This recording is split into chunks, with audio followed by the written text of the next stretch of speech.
যুক্তরাষ্ট্রের অভিবাসন নিয়ন্ত্রণ সংস্থা আইসের ভবিষ্যৎ নিয়ে অভ্যন্তরীণ দ্বন্দ্বে জড়িয়ে পড়েছেন ডেমোক্র্যাট নীতি নির্ধারকরা। সংস্থাটি পুরোপুরি বিলুপ্ত করা হবে নাকি এতে সংস্কার আনা হবে তা নিয়ে ডিএনসির সাম্প্রতিক বৈঠকে মতভেদ প্রকাশ পেয়েছে।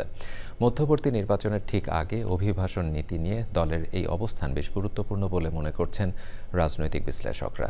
নাজিব বেগের রিপোর্ট। সামনে মধ্যবর্তী নির্বাচন, এর মধ্যেই অভিবাসন সংস্থা US immigration and customs enforcement বা আইস নিয়ে দুই ভাগে বিভক্ত হয়ে পড়েছেন ডেমোক্রেট সদস্যরা।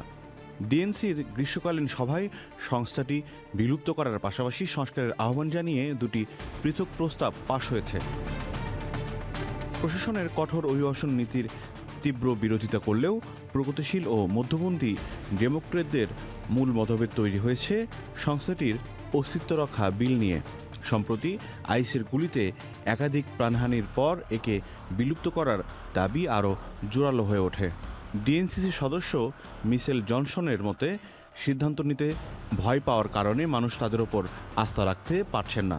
জনসন মনে করেন কেবল পোল এবং ফোকাস গ্রুপের ফলাফলের ওপর নির্ভর না করে তাদের স্পষ্ট একটি অবস্থান নেওয়া উচিত। তবে অনেক নেতাই মনে করছেন সরাসরি সংস্থাটি বিলুপ্ত করার দাবি তুললেও সাধারণ ও দোদুল্যমান ভোটাররা মুখ ফিরিয়ে নিতে পারেন। তাদের মূল লক্ষ্য হওয়া উচিত নির্বাচনে জয়ী হওয়া, যাতে করে কার্যকরী আইনি পরিবর্তন নিশ্চিত করা যায়। ডিএনসি সদস্য ইভন রিপস চংয়ের মতে, পলিসিতে সত্যিকারের পরিবর্তন নিয়ে আসার জন্য আগে নির্বাচনে জয়লাভ করা প্রয়োজন। তবে দলীয় প্রধানদের মতে কৌশলগত মতভেদ থাকলেও বর্তমান প্রশাসনের বিতর্কিত অভিবাসন অভিযানের বিরুদ্ধে সব ডেমোক্রেট একতাবদ্ধ।